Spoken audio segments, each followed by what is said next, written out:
So guys, for the first step, once you're on DaVinci Resolve, in the top left, you want to click on DaVinci Resolve.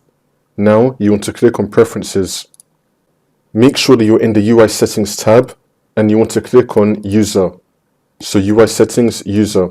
You want to find Stop Renders when a frame or clip cannot be processed. You want to turn this off. Untick this box, and then click on Save. For the next step, you want to look at your timeline. If you're seeing any purple line right here, it means that there's an error with your clip. So if you try to render, there's going to be a problem. This is if you can see a purple line right here or over here in your timeline.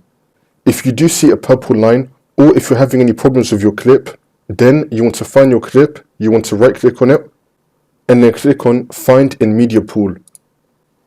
Then if you look at your media pool, it's going to find it for you. Again, you want to find your clip, you want to right click on it, and then click on Relink Selected Clips. You want to find the folder where the clip is in. So for me, the clip's on my desktop. I'm going to choose desktop and then select folder. The clip is now relinked and then the problem should be fixed. You want to repeat this for every clip that you're having a problem with or that you see the purple line for. After you relink your clip, the purple line should disappear.